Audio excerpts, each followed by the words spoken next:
नमस्कार। बहुत स्वागत है आप सभी दर्शकों का मकर राशि के लिए केतु नक्षत्र परिवर्तन के इस वीडियो में। आज के वीडियो में हम बात करेंगे एक ऐसे ग्रह के गोचर के बारे में जिसे ज्योतिष शास्त्र में सर्वाधिक रहस्यमयी ग्रह माना गया है और वो है केतु। वर्तमान में केतु का गोचर सूर्य की राशि सिंह राशि में है और शुक्र के नक्षत्र पूर्वा फाल्गुनी नक्षत्र में गोचर कर रहे हैं। 29 मार्च को केतु नक्षत्र परिवर्तन करेंगे और अपने ही नक्षत्र मघा नक्षत्र में गोचर कर जाएंगे और 5 दिसंबर 24 तक मघा नक्षत्र में ही रहेंगे। केतु का ये गोचर हम सभी के लिए बेहद महत्वपूर्ण है, क्योंकि कोई भी ग्रह जब अपनी ही राशि या अपने ही नक्षत्र में गोचर करता है तो वो अत्यंत शक्तिशाली होता है।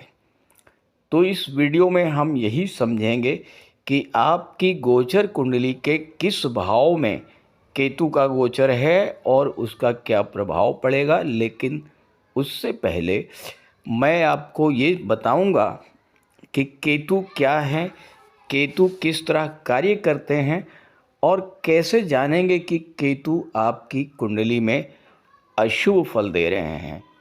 ये विश्लेषण आपकी चंद्र राशि के आधार पर किया जा रहा है और वीडियो के अंत में मैं आपको केतु के उपाय भी बताऊंगा।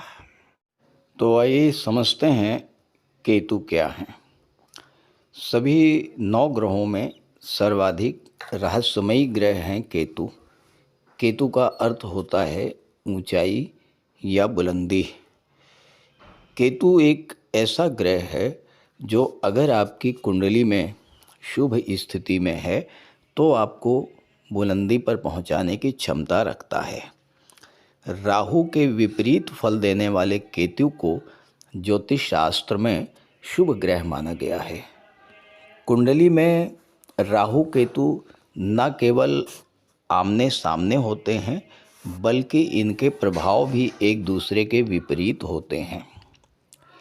केतु को मोक्ष का कारक माना गया है। मोक्ष का अर्थ है इच्छाओं की तृप्ति। जब सभी इच्छाएं पूरी हो जाती हैं तो वो मोक्ष की स्थिति बनती है। केतु को आकस्मिक घटनाओं का कारक भी माना गया है। दुनिया के जिन भी लोगों ने जीवन में बुलंदी को स्पर्श किया है, जीवन में वो सब कुछ पाया है जिसको पाने की इच्छा उनके मन में थी, उनकी कुंडली में केतु या तो गुरु या शुक्र जैसे शुभ ग्रहों के साथ गोचर कर रहे होंगे या फिर गुरु या शुक्र की दृष्टि केतु पर पड़ रही होगी या फिर गुरु या शुक्र की राशि में केतु का गोचर होगा। केतु त्याग के कारक होते हैं, डिटैचमेंट के कारक होते हैं, अलगाव के कारक होते हैं। केतु आपसे चाहते हैं कि आप अपने अंदर त्याग की भावना डेवलप करें, लेट गो की भावना डेवलप करें, जाने दो, इस तरह की भावना डेवलप करें। और अगर आप केतु के गोचर का पूरा लाभ लेना चाहते हैं तो त्याग की प्रवृत्ति को अपनाना होगा, लेट गो की भावना को डेवलप करना होगा। यही केतु जब अशुभ फल देने पर आते हैं तो आपके कार्यों में विघ्न बाधा उत्पन्न करते हैं। अचानक से कोई ऐसी घटना आपके जीवन में घटित हो जाती है जिसका कारण आप समझ ही नहीं पाते। अचानक ऐसे रोग से ग्रसित हो जाना जिसको डॉक्टर भी डायग्नोज ना कर पाएँ। अचानक बड़ी धनहानि हो जाना, अचानक से परिवार के किसी सदस्य का आपसे दूर चले जाना, अचानक नौकरी छूट जाना, पति पत्नी के बीच अचानक से अलगाव की स्थिति बन जाना या अचानक चोट चपेट एक्सीडेंट की घटनाओं का घटित हो जाना। इन सभी घटनाओं में जो कॉमन बात है वो ये है कि आप समझ ही नहीं पाएंगे कि वो घटना आखिर घटित क्यों हुई और अचानक वो घटना घटित हो जाती है। केतु को चर्म रोग, पेशाब संबंधी रोगों का कारक माना गया है। केतु के कारण संतान उत्पत्ति में बाधा उत्पन्न होती है, सिर के बाल झड़ने लगते हैं, शरीर और नसों में कमजोरी आ जाती है, सुनने की क्षमता में कमी आती है, रीढ़ की हड्डी में दर्द बढ़ जाता है, घुटनों और जोड़ों में दर्द, ये सब अशुभ केतु का प्रभाव होता है। ज्योतिष शास्त्र में गुरु और केतु दोनों को धर्म और अध्यात्म का कारक माना गया है। केतु अगर अच्छे हुए तो ईश्वर के प्रति आपकी आस्था बढ़ेगी, और ख़राब हुए तो ऐसी लत लगा देंगे जो बहुत मुश्किल से छूट पाएगी। जुए, शराब, सट्टा, नशे की लत, तंबाकू, सिगरेट की लत। और अशुभ केतु के कारण कुछ लोगों पर गलत आरोप भी लगते हैं। सांप, बिच्छू का काटना, कुत्ते का काटना, ये सब केतु के कारण होता है। केतु की एक बड़ी विशेषता है कि जिस भाव में केतु का गोचर है, अगर आप उस भाव से संबंधित चीज़ों को पाना चाहते हैं तो उन चीज़ों के पीछे भागना छोड़ दें। केतु आपको वो चीज़ स्वतः प्रदान कर देगा। और दूसरी बात, जिस भाव में केतु का गोचर है उस भाव से संबंधित चीज़ों की गोपनीयता बना कर रखें, सीक्रेसी मेंटेन रखें। अगर धन भाव में केतु का गोचर है तो आपको अपनी वेल्थ के बारे में, प्रॉपर्टी के बारे में किसी को शेयर नहीं करना है। साथ ही धन के पीछे भागना बंद कर दें, धन स्वतः आपके पास आ जाएगा। तो इन सब लक्षणों से आप समझ सकते हैं कि केतु आपकी कुंडली में शुभ हैं या अशुभ हैं, और उसी के अनुसार आप उपाय कीजिएगा। अब आइए समझते हैं कि आपकी गोचर कुंडली के किस भाव में केतु का गोचर है और उसका क्या प्रभाव पड़ेगा। तो ये है मकर राशि के जातकों की कुंडली। केतु का गोचर आपकी कुंडली के सबसे खराब भाव अष्टम भाव में हो रहा है, 8वें भाव में। और यहाँ पर केतु 29 मार्च को अपने ही नक्षत्र में गोचर करेंगे, यानी अत्यंत मजबूत स्थिति में होंगे, अत्यंत बलशाली होंगे। यहाँ मैंने के लिख दिया है, के मतलब केतु। देखिए, अभी मैंने आपको बताया केतु डिटैचमेंट के कारक हैं, केतु अलगाव के कारक हैं। अब 8वें भाव में बैठे हैं तो क्या करेंगे? 8वें भाव की चीज़ों से डिटैच करेंगे, 8वें भाव की चीज़ों से दूरी बनाएंगे। 8वां भाव कष्टों का, पीड़ाओं का, दुखों का, विघ्न बाधाओं का, रुकावटों का, परिवर्तन का, सांघातिक रोगों का होता है। 8वां भाव अंधकार का भाव है, अंधेरे का भाव है। केतु क्या करेंगे? अंधकार से दूर करेंगे, कष्टों से दूर करेंगे, पीड़ाओं से दूर करेंगे, सांघातिक रोगों से मुक्ति दिलाएंगे। जब केतु यहाँ पर 8वें भाव में गोचर करेंगे 29 मार्च से 5 दिसंबर तक, लगभग 7.5 महीने। तो ये गोचर मकर राशि के जातकों के लिए उनके जीवन में चल रही समस्याओं से राहत देने वाला होगा। ये मघा नक्षत्र में गोचर कर रहे हैं। मघा नक्षत्र का जो सिंबल है वो है सिंहासन। तो क्या केतु हमें उस सिंहासन तक पहुंचा पाएंगे? केतु का अर्थ है बुलंदी, केतु का अर्थ है ऊंचाई। तो क्या हमें केतु जीवन में बुलंदियों तक, ऊंचाइयों तक पहुंचाने जा रहे हैं? एक बात तो ये समझनी है आपको। दूसरी बात, कुंडली का चौथा, 8वां और 12वां, ये भाव क्या है? ये इसे कहते हैं मोक्ष त्रिकोण। और केतु स्वयं में धर्म, अध्यात्म और मोक्ष के कारक होते हैं। अब यहाँ दो चीजें हो गई जो केतु को सपोर्ट कर रही हैं आपके गोचर कुंडली में। एक तो अपने ही नक्षत्र में आ गए, दूसरे काम मोक्ष त्रिकोण में आ गए। मोक्ष यानी मुक्ति, इच्छाओं की तृप्ति के पश्चात इच्छाओं से मुक्ति। तो यहां पर किस चीज से मुक्ति दिलाएंगे?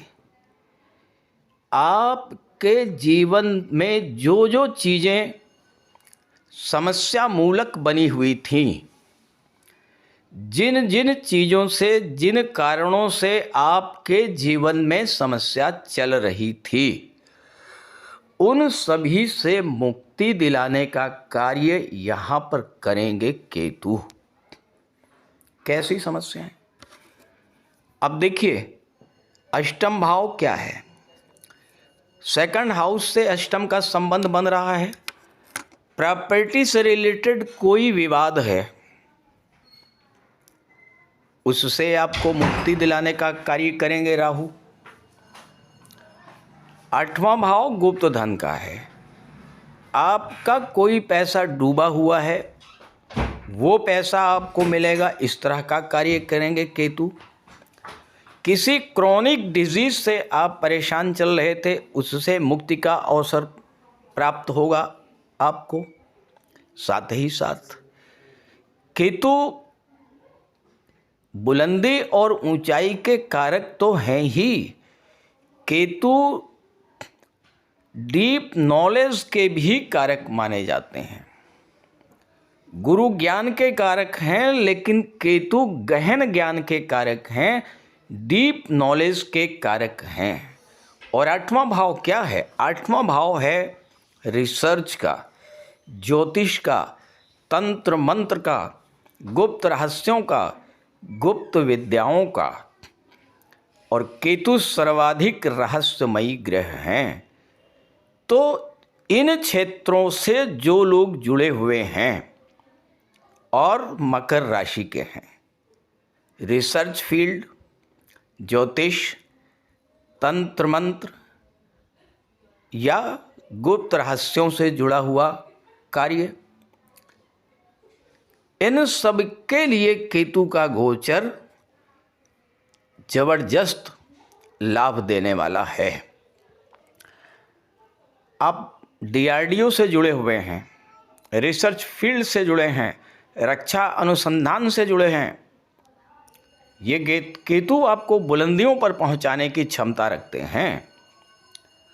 अष्टम भाव क्या है? ज्योतिष का है। केतु डीप नॉलेज को दर्शाते हैं। इस समय केतु ज्योतिष के नए नए रहस्यों से आपको परिचित कराएंगे। आप एस्ट्रोलॉजी से जुड़े हुए हैं और केतु आपकी कुंडली में अच्छे बैठे हुए हैं, 8वें में हैं, 12वें में हैं, आप देखिएगा आपके प्रेडिक्शंस सही निकलेंगे। धन भाव पर जस्ट अपोजिट राहु बैठे हुए हैं। 8वां भाव आकस्मिक घटनाओं का होता है। पैसे से रिलेटेड कोई बड़ी घटना आपके जीवन में घटित हो सकती है।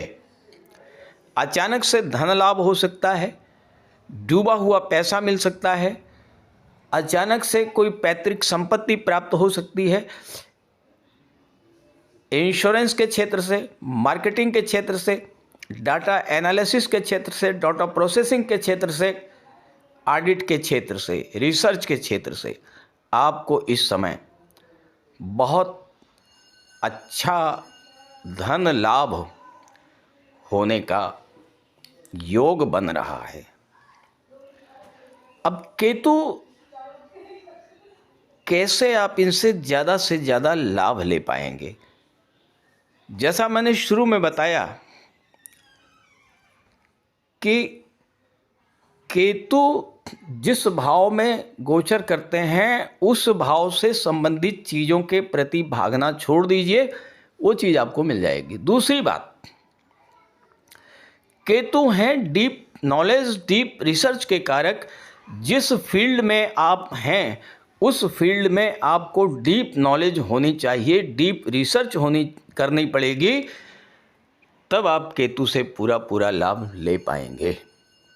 कोई भी फील्ड आपका हो, पूरी नॉलेज उसकी गेन कीजिए, हर पहलू को समझिए, एक एक इन्स आउट्स को समझिए। जब आप अपने कार्य पर, अपने कार्य क्षेत्र पर डीप नॉलेज करेंगे, डीप नॉलेज गेन करेंगे, तो फिर ये केतु आपको बुलंदियों पर लेकर के जाएंगे। दूसरी बात, धर्म, अध्यात्म और मोक्ष के कारक होते हैं केतु। यहाँ पर आपको धर्म अध्यात्म से जुड़ना पड़ेगा। भगवान श्री गणेश की लगातार आराधना करते रहना होगा। और आगे जो मैं केतु के उपाय बताने जा रहा हूँ, अगर आपकी जन्म कुंडली में केतु खराब फल दे रहे हैं तो उन उपायों को कीजिए, केतु को अपने अनुकूल कीजिए। ये आपके जीवन का एक बहुत अच्छा समय हो सकता है अगर आपने केतु महाराज का उपाय कर लिया, केतु महाराज को प्रसन्न कर लिया। तो ये वीडियो, ये जानकारी अपने साथियों को, अपने मित्रों को ज़रूर शेयर कीजिएगा। अगर आप मुझसे संपर्क करना चाहते हैं तो इसी वीडियो के डिस्क्रिप्शन बॉक्स में मैंने अपना व्हाट्सएप नंबर दे दिया है और स्क्रीन पर भी मैं अपना व्हाट्सएप नंबर लिख दे रहा हूँ। 058144128। अब आइए बात करते हैं केतु के उपायों पर। आपकी जन्म कुंडली में केतु अगर ख़राब हैं या ख़राब फल दे रहे हैं तो केतु महाराज को कैसे प्रसन्न करें? देखिए, केतु के पास केवल धड़ है, सिर नहीं है। तो आप जितना अधिक दिव्यांग जनों की मदद करेंगे, दिव्यांग जनों की सेवा करेंगे, दिव्यांग जनों की देखभाल करेंगे, केतु उतना ही आपसे प्रसन्न होंगे। केतु को कुत्ते का स्वरूप माना गया है। अगर आप घर में एक काला कुत्ता पालते हैं या स्ट्रीट डॉग्स को भोजन कराते हैं तो इससे भी केतु प्रसन्न होते हैं। इसके अलावा भगवान श्री गणेश की पूजा करें, गणेश अथर्वशीर्ष का पाठ करें हर बुधवार को। शनिवार को केतु के मंत्र का जाप करें, ओम कें केतवे नमः। माथे पर केसर का तिलक लगाएं और तुलसी की माला धारण करें। साथ ही साथ काले या भूरे रंग के कंबल का दान करें और किसी योग्य ज्योतिषी की सलाह लेकर के लहसुनिया भी आप धारण कर सकते हैं। ये सब उपाय करेंगे तो केतु आपको शुभ फल प्रदान करेंगे और आपको जीवन में बुलंदी की प्राप्ति होगी। आप जीवन में ऊंचाइयों को स्पर्श करेंगे।